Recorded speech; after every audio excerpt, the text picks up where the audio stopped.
Okay, in this lecture we will see the process like absorption, diffraction, refraction and reflection of the electromagnetic wave. तो हम सबसे पहले पढ़ते हैं what is absorption.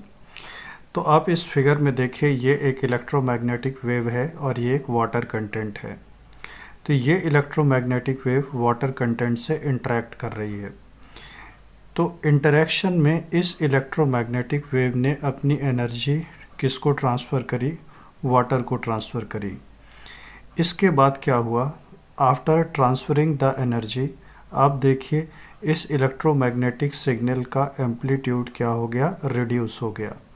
तो आप ये बोल सकते हो कि एनर्जी ट्रांसफ़र होने के बाद सिग्नल का एम्पलीट्यूड क्या हो गया? रिड्यूस हो गया।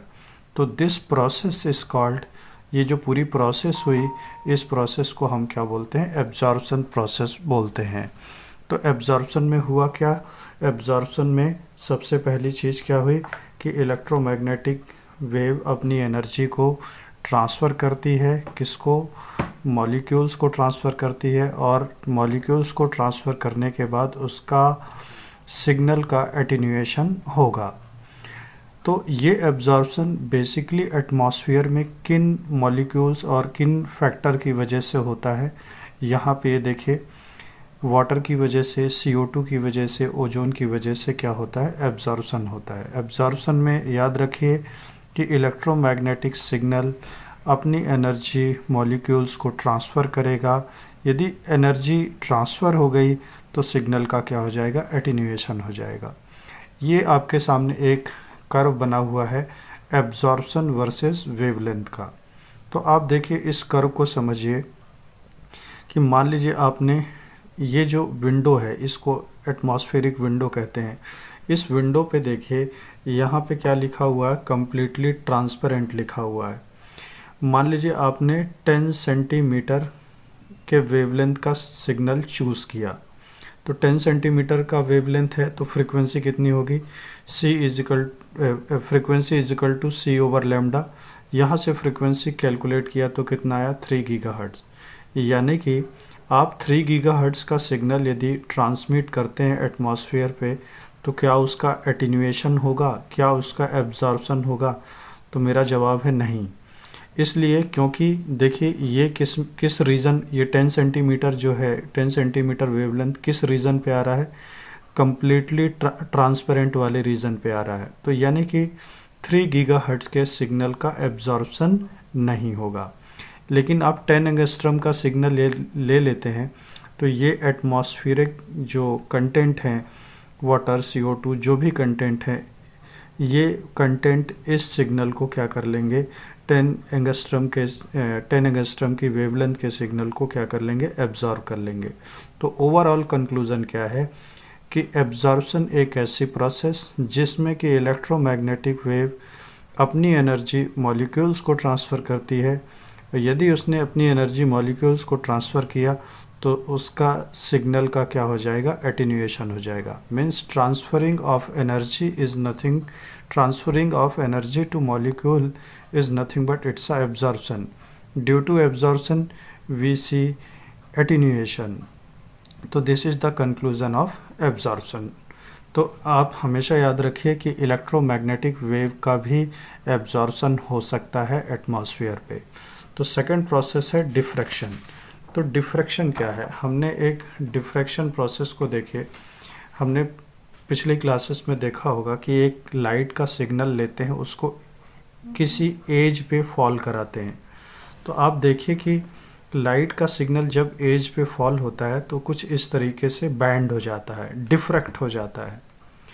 तो कंडीशन क्या है? लाइट का सिग्नल किस में फॉल होना चाहिए? एज में फॉल होना चाहिए। क्या लाइट का सिग्नल इलेक्ट्रोमैग्नेटिक सिग्नल है? बिल्कुल है। एज पे फॉल हुआ तो क्या हो? डिफ्रैक्ट हो रहा है? बिल्कुल हो रहा है।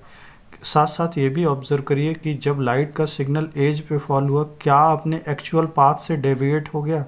बिल्कुल हुआ। ये तीनों चीज़ हमने नोटिस की। क्या क्या हुआ?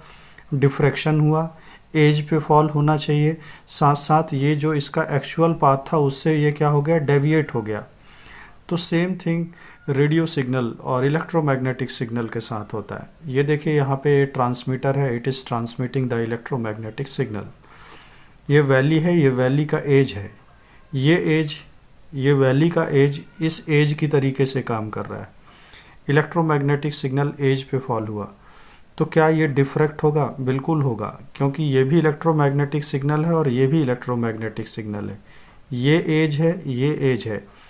डिफ्रैक्शन की वजह से इस एज पे जब फॉल होगा तो क्या इसका पाथ डेविएट होगा? देखिए यहाँ पे डेविएशन आ रहा है, तो यहाँ पे भी पाथ में क्या आ रहा है? डेविएशन आ रहा है। तो आप इससे इसको कंपैरिजन कर सकते हैं। तो डिफ्रैक्शन एक ऐसी प्रोसेस जिसमें सिग्नल का जो पाथ है वो पाथ एक्चुअल पाथ से क्या हो जाएगा? डेविएट हो जाएगा। लेकिन यदि यहाँ पे देखा जाए तो क्या ये हमारे लिए बेनिफिशियल है? मेरा जवाब है हाँ। क्यों? क्योंकि मान लीजिए यहाँ पे रिसीवर्स हैं और मान लीजिए डिफ्रैक्शन प्रोसेस नहीं होता तो ये रिसीवर कभी भी सिग्नल को रिसीव नहीं कर सकते थे। लेकिन यदि डिफ्रैक्शन प्रोसेस हो गया तो यहाँ पे जो रिसीवर्स होंगे वो भी सिग्नल को क्या कर लेंगे? रिसीव कर लेंगे। तो डिफ्रैक्शन प्रोसेस में सिग्नल एक्चुअल पाथ से डेविएट हो गया, लेकिन सिग्नल कहाँ पे फॉल होना चाहिए? एज पे फॉल होना चाहिए। और डिफ्रैक्शन की वजह से क्या सिग्नल बैंड हो गया? क्या सिग्नल की बेंडिंग हुई? बिल्कुल हुई। क्या यहाँ पे सिग्नल की बेंडिंग हुई? बिल्कुल हुई। तो this whole process is called diffraction. ठीक है। तो अब आप देखिए कि स्कैटरिंग में भी तो यही होता है। इलेक्ट्रोमैग्नेटिक सिग्नल आया, मॉलिक्यूल से इंटरेक्ट किया, इंटरेक्ट करने के बाद ये अपने पाथ से क्या हो गया? डेविएट हो गया। स्कैटरिंग प्रोसेस में भी यही होता है। तो स्कैटरिंग और डिफ्रैक्शन में फिर डिफरेंस क्या हुआ? तो स्कैटरिंग प्रोसेस में सिग्नल आप देखिए किसी भी डायरेक्शन पे जा रहा है। बैकवर्ड डायरेक्शन पे हो सकता है, अपवर्ड डायरेक्शन पे हो सकता है, फॉरवर्ड पे हो सकता है, डाउनवर्ड डायरेक्शन पे हो सकता है। लेकिन आप देखिए डिफ्रैक्शन प्रोसेस में जो सिग्नल है वो केवल एक ही डायरेक्शन पे जा रहा है। तो इसीलिए हम बोलते हैं कि जो स्कैटरिंग प्रोसेस है वो इनकोहेरेंट प्रोसेस है। इनकोहेरेंट का मतलब क्या है? कि किसी भी डायरेक्शन पे चला जाना। लेकिन जो अपनी डिफ्रैक्शन है, डिफ्रैक्शन जो फिनोमिना है वो केवल एक ही डायरेक्शन पे जा रहा है, इसलिए हम इसे क्या बोलते हैं? कोहेरेंट प्रोसेस बोलते हैं। तो डिफ्रैक्शन और स्कैटरिंग दोनों के केस में सिग्नल अपने एक्चुअल पाथ से डेविएट होता है। दूसरी बात क्या होगा कि डिफ्रैक्शन के केस में सिग्नल केवल एक ही डायरेक्शन पे जाएगा, सभी डायरेक्शन पे नहीं जाएगा। डिफ्रैक्शन के लिए ज़रूरी क्या है? एज होना चाहिए। एज पे सिग्नल फॉल हुआ, एज पे सिग्नल फॉल होने के बाद सिग्नल का क्या हुआ? बेंडिंग हुई। तो sometimes diffraction is advantageous for us. Okay, so next process is refraction process. तो रिफ्रैक्शन प्रोसेस को देखिए कि ये यहाँ पे मैंने रिफ्रैक्शन प्रोसेस को समझाया है। यहाँ पे देखिए कि ये यहाँ पर देखिए ये एयर मीडियम है, ये एटमॉस्फेयर की डिफरेंट्स क्या हैं? लेयर्स हैं। तो आप ध्यान से देखिए कि एयर का रिफ्रैक्टिव इंडेक्स कितना होता है? 1 होता है।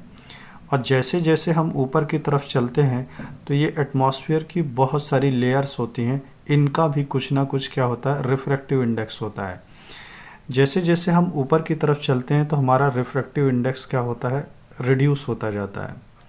आपने कभी पढ़ा होगा कि ऑप्टिकल में कि जब ऑप्टिकल सिग्नल डेंसर मीडिया से रेयरर मीडिया पे जाता है, डेंस से रेयरर मीडिया पे जाता है, तो सिग्नल क्या होगा? Optical signal away from the normal जाएगा। अवे फ्रॉम द नॉर्मल मतलब नॉर्मल से दूर की तरफ जाएगा।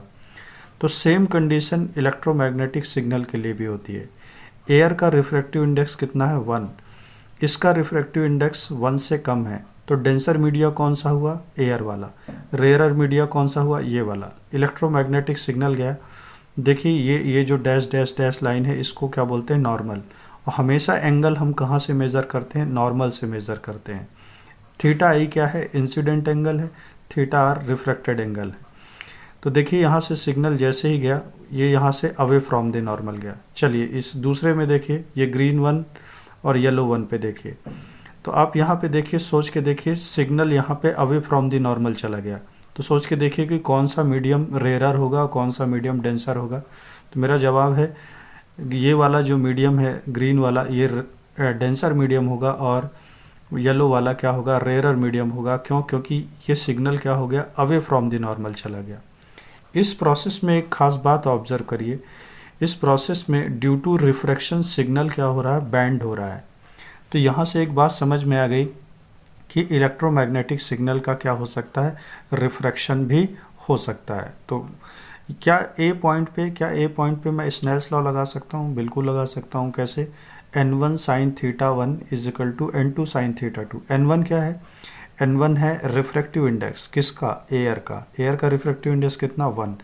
Sign theta i, theta i क्या है, इंसिडेंट एंगल है। एंगल कहाँ से हमेशा मेज़र करते हैं, नॉर्मल से मेज़र करते हैं। इज इक्वल टू म्यू, ये n2 की जगह पे क्या लिखा, म्यू। म्यू किसका रिफ्रैक्टिव इंडेक्स है, इस मीडियम का, साइन थीटा आर। तो आप यहाँ पे भी स्नेल्स लॉ लगा सकते हैं। जब हम स्काई वेव प्रोपगेशन पढ़ेंगे तो स्काई वेव प्रोपगेशन में जो सिग्नल ये बैंड होके धीरे धीरे धीरे धीरे बैंड होके अपने अर्थ पे कम बैक हो रहा है, इसका रूट कॉज क्या है, अर्थ पे आने की वजह क्या है, अर्थ पे आने की वजह है रिफ्रैक्शन, बिकॉज ऑफ रिफ्रैक्शन।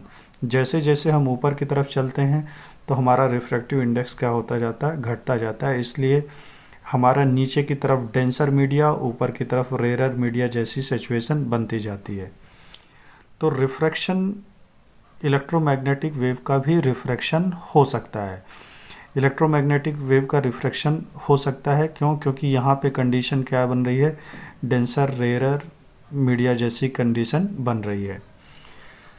तो नेक्स्ट प्रोसेस है रिफ्लेक्शन प्रोसेस। तो रिफ्लेक्शन क्या होता है, रिफ्लेक्शन मतलब सिग्नल पहले मीडियम पे चला, किसी ऑब्जेक्ट से स्ट्राइक किया और उसी मीडियम पे क्या हो गया, कम बैक हो गया। तो that process is called completely reflection process. तो हम सीधे यहाँ पे पढ़ते हैं कि इलेक्ट्रोमैग्नेटिक वेव का रिफ्लेक्शन कैसे होगा। तो आप देखिए कैसे होता है। आप यहाँ पे देखिए कि ये एक मेटल है, मेटल में क्या होते हैं, इनर्मस अमाउंट ऑफ इलेक्ट्रॉन्स होते हैं। और किसी भी मेटल को हम कैसे डिफाइन करते हैं, कंडक्टिविटी से डिफाइन करते हैं, सिग्मा से। तो किसी भी मेटल का कंडक्टिविटी कितना होगा, इनफाइनाइट होगा। यहाँ पे इलेक्ट्रॉन्स हैं, ये देखिए यहाँ पे एक इलेक्ट्रोमैग्नेटिक सिग्नल आया, मेटल पे गया और मेटल से रिफ्लेक्ट बैक हो गया, कम्प्लीटली रिफ्लेक्ट बैक हो गया। तो क्या बात समझ में आई कि मेटल क्या है, किसी भी इलेक्ट्रोमैग्नेटिक सिग्नल के लिए एक रिफ्लेक्टर की तरीके से काम कर रहा है। और किसी भी मेटल के अंदर यदि इलेक्ट्रॉन है, किसी भी मेटल के अंदर क्या प्रेजेंट होते हैं, इलेक्ट्रॉन्स प्रेजेंट होते हैं। तो ये क्या इस सरफेस को मैं मेटालिक सरफेस बोल सकता हूँ? बिल्कुल बोल सकता हूँ, इसमें इलेक्ट्रॉन्स प्रेजेंट होंगे। मेटल किसकी तरीके से काम कर रहा है, एज अ रिफ्लेक्टर की तरीके से काम कर रहा है। किसके लिए, इलेक्ट्रोमैग्नेटिक सिग्नल के लिए। चलिए देखिए, एटमॉस्फेयर में ऊपर की तरफ आइनोस्फीयर होता है, आगे चल के मैं बताऊंगा अभी। आइनोस्फीयर में क्या है, इलेक्ट्रॉन्स प्रेजेंट हैं। यहाँ पे भी देखिए इलेक्ट्रॉन्स प्रेजेंट हैं। क्या ये जो लेयर है ये एक मेटालिक सरफेस की जैसे वर्क कर रही है? देखिए यहाँ पे इलेक्ट्रॉन्स प्रेजेंट हैं, बिल्कुल है, ये इलेक्ट्रॉन्स प्रेजेंट हैं, ये मेटल है, ये मेटालिक सरफेस है। यहाँ पे इलेक्ट्रोमैग्नेटिक सिग्नल आया, रिफ्लेक्ट बैक हो गया। यहाँ पे भी इलेक्ट्रॉन प्रेजेंट हैं, ये मेटालिक सरफेस की तरीके से काम कर रहा है, इलेक्ट्रोमैग्नेटिक सिग्नल गया और यहाँ से रिफ्लेक्ट बैक हो गया। तो ये एक तरीके का, यहाँ पे इलेक्ट्रॉन प्रेजेंट होते हैं आयनोस्फीयर में, तो ये एक रिफ्लेक्टिंग सरफेस की तरीके से काम कर रहा है। तीसरा एग्जांपल देखिए, अर्थ भी कभी कभी हम बोलते हैं कि अर्थ बिहेव्स एज अ कंडक्टर। तो ये कंडक्टर है, तो इस कंडक्टर में भी इलेक्ट्रॉन्स होंगे, ये इलेक्ट्रोमैग्नेटिक सिग्नल आएगा तो यहाँ से क्या होगा, रिफ्लेक्ट बैक होगा। तो आपने क्या देखा, आपने ये देखा कि कभी भी इलेक्ट्रोमैग्नेटिक सिग्नल यदि कंडक्टिंग सरफेस पे जा रहा है, कंडक्टिंग सरफेस पे स्ट्राइक कर रहा है, तो it will be completely reflect back. So अब हम पूरे फिनोमिना को, जितने भी फिनोमिना हो उनको रिकॉल करते हैं। तो ये सबसे पहला फिनोमिना है ट्रांसमिशन। ट्रांसमिशन के केस में क्या है कि देखिए इलेक्ट्रोमैग्नेटिक सिग्नल आया, मीडियम पे गया, ट्रांसमिट हो गया, रिफ्लेक्ट नहीं हुआ। क्या हो गया, transmission. This process is called transmission, मतलब पहले से दूसरे में चले आना ही ट्रांसमिशन कहलाता है। एब्जॉर्प्शन, रिकॉल दैट कि एब्जॉर्प्शन क्या प्रोसेस होती है। एक एब्जॉर्प्शन में एक ऐसी प्रोसेस जिसमें इलेक्ट्रोमैग्नेटिक सिग्नल अपनी एनर्जी किसको ट्रांसफ़र करता है, मॉलिक्यूल्स को ट्रांसफ़र करता है, फिर उसका धीरे धीरे धीरे धीरे क्या हो गया, एटीन्यूएशन हो जाता है। तो एब्जॉर्प्शन प्रोसेस में क्या होगा, सिग्नल का एटीन्यूएशन हो जाएगा, ये बात आप ध्यान में रखिएगा। रिफ्रैक्शन, रिफ्रैक्शन क्या है, ये μ1 μ2 क्या है, रिफ्रैक्टिव इंडेक्स है। μ1 μ2 क्या है, रिफ्रैक्टिव इंडेक्स है। तो आप देखिए सिग्नल जैसे गया, ये कैसा मीडियम है, डेंसर मीडियम है, ये कैसा है, रेयरर मीडियम है। जब सिग्नल डेंसर मीडियम से रेयरर मीडियम में आया तो अवे फ्रॉम द नॉर्मल गया, डेंसर से रेयरर गया, अवे फ्रॉम द नॉर्मल आया। रिफ्लेक्शन प्रोसेस क्या है, सिग्नल गया और मेटालिक सरफेस से स्ट्राइक किया, मेटालिक सरफेस पे स्ट्राइक किया और वहाँ से कम्प्लीटली रिफ्लेक्ट बैक हो गया। मैं इलेक्ट्रोमैग्नेटिक सिग्नल के टर्म्स में बोल रहा हूँ। स्कैटरिंग प्रोसेस क्या थी, इलेक्ट्रोमैग्नेटिक सिग्नल आया, मॉलिक्यूल से इंटरेक्ट किया और इसका पाथ क्या हो गया, डेविएट हो गया। ये इलेक्ट्रोमैग्नेटिक सिग्नल स्कैटर्ड होने के बाद किसी भी डायरेक्शन पे भी जा सकता है। आपने देखा होगा मेरा स्कैटरिंग का लेक्चर, तो वहाँ पे मैंने 3 तरीके की स्कैटरिंग बताई थी। एक तो रेले स्कैटरिंग, माई स्कैटरिंग और एक और स्कैटरिंग बताई थी, तो वो आप मेरा वीडियो लेक्चर देख लेना। तो स्कैटरिंग कैसी प्रोसेस है, इनकोहेरेंट प्रोसेस है। क्यों बोलते हैं इनकोहेरेंट, क्योंकि किसी भी डायरेक्शन पे हमारा सिग्नल जा रहा है। डिफ्रैक्शन कैसी प्रोसेस है, डिफ्रैक्शन में भी पाथ क्या हो रहा है, डेविएट हो रहा है, लेकिन सब के सब क्या है, एक ही डायरेक्शन पे जा रहे हैं। इसलिए डिफ्रैक्शन हमारे लिए क्या होता है, कभी कभी बेनिफिशियल भी होता है। तो डिफ्रैक्शन में को हम सिग्नल यदि कभी एक ही डायरेक्शन पे जाए डिफ्रैक्शन प्रोसेस पे, तो इसे हम क्या बोलते हैं, कोहेरेंट प्रोसेस भी बोलते हैं। तो होपफुली ये चारों पांचों फिनोमिना समझ में आया होगा। जैसे जैसे हम ग्राउंड वेव, स्काई वेव और स्पेस वेव या लाइन ऑफ साइट कम्युनिकेशन जब पढ़ेंगे तो उनमें इन फिनोमिना का कभी कभी हम यूज़ करते हैं, इसलिए इसको अच्छे से समझना ज़रूरी है। होपफुली ये लेक्चर आपको अच्छे से समझ में आया होगा। If you like this lecture then please like, subscribe and share it. Thank you very much.